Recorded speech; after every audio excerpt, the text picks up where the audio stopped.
అందరికీ hi welcome to my channel. నేను మీ ప్రేమన. ఇక్కడ ఏం చేస్తున్నాను అనుకుంటున్నారు? మొక్కలన్నీ కూడాను మనం ఎంత మంచిగా పెంచుకునే మొక్కల దగ్గరైనా ఇలా గడ్డి అనేది ఎప్పటికప్పుడు వచ్చేస్తూనే ఉంటుంది. అది ఎప్పటికప్పుడు తీయకపోతే గనక మనం ఏదైతే మనం అసలైన మొక్క ఉంటుందో వేసిన మొక్క దానికైతే బలం చాలు. వేళ్ళకన్నిటి కిందన మట్టిలో వేళ్ళు ఉంటాయి కదండి, దానికైతే బలం అయితే చాలదు. ఎప్పటికప్పుడు నేను ఇలాగా తుంచేస్తాను అనమాట.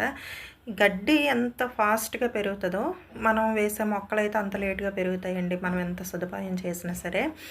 కానీ మనకి మనసుకి ఆనందాన్నిచ్చి, ఆరోగ్యాన్నిచ్చే మొక్కలు మనం వేసేటప్పుడు ఎంత ఆనందంగా వేస్తామో, దాని వెనకాతల అంత శ్రమ ఉంటది. ఎందుకంటే ఎప్పటికప్పుడు వీక్లీ 1 టైమ్ గానీ, లేదంటే మంత్లీ 1 టైమ్ గానీ, ఎప్పటికప్పుడు ఇలాగ నీట్‌గా చేసుకోవడం వల్ల మొక్కలనేవి పాడవకుండా, అలాగే మనం వేసిన కొన్ని కొన్ని మొక్కలేంటంటే, ఒక మొక్క వేస్తే 10 రకాలు వస్తాయి చూడండి. అంటే ఎక్కువగా స్ప్రెడ్ అవుతూ ఉంటాయి. అలాంటి మొక్కల్ని ఎక్కువగా మనం కాపాడుకుంటూ, వాటిల్ని సదుపాయం చేసుకుంటే గనక ఎక్కువ మొక్కలు వస్తాయి. అలాగే మనం ఎక్కువ మనీ పెట్టకుండా, తక్కువ ఖర్చుతోనే ఇంట్లోనే సదుపాయంగా చూసుకోవచ్చు. నేనైతే ఎక్కువగా కంపోస్ట్ అయితే నేను బయట నుంచి అయితే ఇప్పటికొచ్చి ఇన్ని సంవత్సరాల్లో ఎప్పుడు కూడాను మొక్కలనైతే పెంచడం ఎంత ఇష్టమో, వాటికి సదుపాయం చేయడం కూడా అంతే ఇష్టం నాకు. కాబట్టి నేను ఎక్కువగా ఖర్చు పెట్టనమాట మొక్కలకి.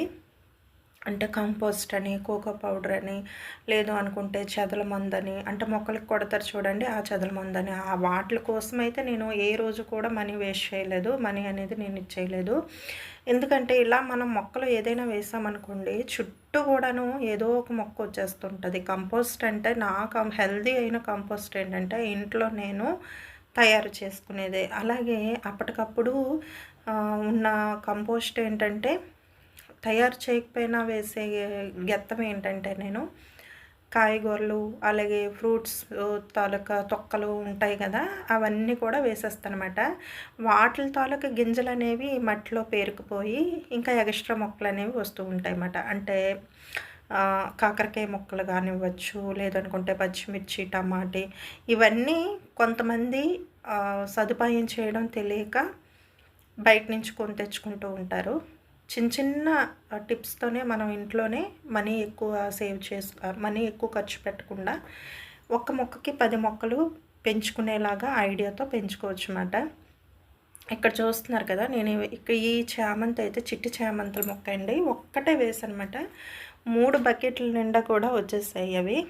వాటిల చుట్టూ టమాటీ మొక్కలు, పచ్చిమిర్చి మొక్కలు, ఉల్లిపాయ మొక్కలు, అంటే ఉల్లికాడలు వస్తాయి కదా, అలా అన్నీ కూడా వచ్చేస్తుంటే అవి మళ్ళీ సపరేట్ చేసి వేరే ప్లేసెస్లో వేస్తానమాట. దీనివల్ల మనం బయట నుంచి కొని తెచ్చుకోక్కర్లేదు కదా, మనం వేసిన మొక్కల చుట్టే ఈ మొక్కలన్నీ వచ్చేస్తాయి. వాటిని సపరేట్ చేసేసి వేరే ప్లేసెస్లో వేస్తే ఇంకో మొక్క తయారైపోతుంది. మనకి ఎప్పుడైనా సరే మైండ్ కొంచెం బాగాలేనప్పుడు, ఎప్పుడైనా ప్రశాంతంగా ఉండాలి అంటే మొక్కల దగ్గర కాసేపు కూర్చుంటే సరిపోతుందండి. అంటే నా ఒపీనియన్. ఇది మొక్కలు బాగా ఇష్టపడి పెంచిన వాళ్ళకైతే ఇంకా బాగా తెలుస్తుంది. ఇంకెక్కడ నేను పైన మొక్కలన్నీ కూడాను నీట్గా చేస్తుంటే పైన రామచిలుకలు చూడండి ఎలాగొచ్చాయో. అంటే ఒకటే వచ్చింది, పక్క పెట్టగోడ మీదకైతే చాలా వరకు వచ్చి పారిపోయాయన్నమాట. అంటే పై గోడ మీద నేను ఎప్పుడు 2 డేస్ 3 డేస్కి ఒకసారి కొంచెం అంటే గింజలు కానీ, క్వార్టర్ రైస్ ఉంటాయి కదా, కొంచెం పాత పడిపోయిన రైస్, అలాంటివి కొద్దిగా వేస్తుంటానమాట పక్షులకి వాటర్ అవన్నీ పెట్టేసి. ఆ రోజు ఏంటంటే ముందు రోజు వర్షం పడింది. సరే ఇంకా మొక్కల చుట్టూ గడ్డి అనేది వచ్చేస్తూ ఉంటుంది కదా, అది క్లియర్ చేసేసి మేడంతా కూడా క్లీన్ చేసేద్దామని చెప్పేసి పైకి ఎక్కాను. ఇంకా అక్కడ ఏమొచ్చి ఊరికే అరుస్తున్నాయన్నమాట. ఇంకా అక్కడ వాటికి ఫుడ్ ఏం దొరకలేదు. ముందు రోజే వాటికి పెట్టిన ఫుడ్ అంతా అయిపోయింది. పైగా వర్షం కూడా పడింది.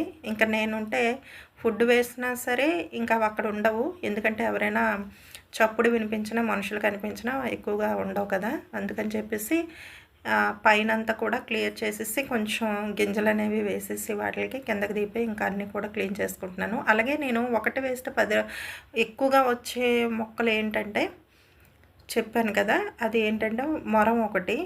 అలాగే కొన్ని మొక్కలు మీకు ఇప్పుడు చూపిస్తాను చూడండి. ఇవేంటంటే మొరం అయితే మనం చిన్నది వేసినా ఇంకా చుట్టూ అల్లేస్తుందన్నమాట. అంటే ఎక్కువగా స్ప్రెడ్ అయిపోతుంది. అలాగా స్ప్రెడ్ అయిపోయినప్పుడు మళ్ళీ అందులో ఏమైనా కొంచెం ఖాళీగా ప్లేస్ ఉంటే కనుక ఇలా చిన్న చిన్నది కట్ చేసేసి వేసేస్తే కనుక చక్కగా వస్తాయన్నమాట, చాలా బాగా. తర్వాత ఈ టబ్లో వచ్చేసి నేను ఎక్కువగా పుదీనా వేస్తూ ఉంటాను. ఇంకా ఇది అలవాటైపోయింది. దగ్గర దగ్గర 6 ఇయర్స్ నుంచి ఇదే టబ్ యూజ్ చేస్తున్నాను అనమాట పుదీనాకి. అలాగా ఎక్కువగా చక్కగా చిగురు పెట్టి ఎక్కువగా కాస్తది. ఒకేసారి చనిపోతదన్నమాట. అంటే ఎండిపోయినట్టు అయిపోతది. అప్పుడు మళ్ళీ తీసేసి మళ్ళీ కొంచెం కంపోస్ట్ లాంటిది వేసేసి చిన్న చిన్న పుదీనా అనేది కట్ చేసి వేస్తాను. ఈ పుదీనా కూడా చిన్న మొక్క వేసుకుంటే చాలు ఎక్కువగా వచ్చేస్తుంది. అలాగే ఇక్కడ నేను విరజాజి మొక్క అయితే చిన్నది తీసుకొచ్చి వేసానమాట. ప్రస్తుతానికి ఇంతవరకు అయిందన్నమాట. పై వరకు పై వరకు ఎక్కించుదామని చూస్తున్నాను. అలా అయితే కొంచెం పెద్దదైతే పైనుంచి తెంపుకోవడానికి బాగుంటుంది కదా. ఇంక ఇక్కడ వచ్చేసి మనకి ఒక్కటి వేస్తే ఎక్కువగా వచ్చే స్ప్రెడ్ అయ్యే మొక్కలు ఇగోండి, ఇదొకటి. కొన్ని పేర్లు అయితే నేను మర్చిపోయాను. మీరు ఫోటో తీసుకొని గూగుల్లో సెర్చ్ చేసినా మీకు నేమ్ అనేది వచ్చేస్తుంది. ఇవన్నీ కూడాను ఎక్కువగా స్ప్రెడ్ అయ్యి ఒకటి వేస్తే ఎక్కువగా వచ్చే మొక్కలే. ఇదైతే బాగా హెల్త్కి సంబంధించిందండి. అంటే చిన్న చిన్న మనకి ఏవైనా దెబ్బలు తగిలినా బ్లీడింగ్ అయినా సరే దీని రసం వేస్తే కనుక చాలా బాగుంటుంది ఈ ఆకు. అలాగే ఇక్కడ చూస్తున్నారు కదా, ఇది అరిపమ్మ మొక్క. దీనికైతే నేను ఎప్పటికప్పుడు ఇలాగ కట్ చేసి తీసేస్తుంటాను. బాగా ఎండిపోతాయి కదా ఆకులు అనేవి. ఎండిపోయిన ఆకులు ఏవి చూసినా సరే నేను ఉంచనండి. ఎందుకంటే అవి ఇంకో ఆకుకి స్ప్రెడ్ అయిపోయి చెట్టు మొత్తం కూడా పాడైపోయే అవకాశం ఉంటుంది. కాబట్టి నేను అలాగ పక్క తీసి పెట్టేస్తాను అనమాట. కట్ చేసి పక్కన తీసి పెట్టేస్తాను. అలాగే ఇక్కడ చూస్తున్నారు కదా, స్నేక్ ప్లాంట్ అయితే మనం చిన్న మొక్క వేసినా చాలండి, ఎంత స్ప్రెడ్ అయిపోద్దంటే అంత స్ప్రెడ్ అయిపోయి ఎక్కువ మొక్కలు వచ్చేస్తాయి. స్పైడర్ ప్లాంట్, స్నేక్ ప్లాంట్ అనేవి పక్క పక్కన ఉన్నాయి చూడండి. అది స్నేక్ ప్లాంట్, అలాగే స్పైడర్ ప్లాంట్. మనం ఒక్కటేస్తే 100 కొలది వచ్చేస్తాయి అన్నమాట.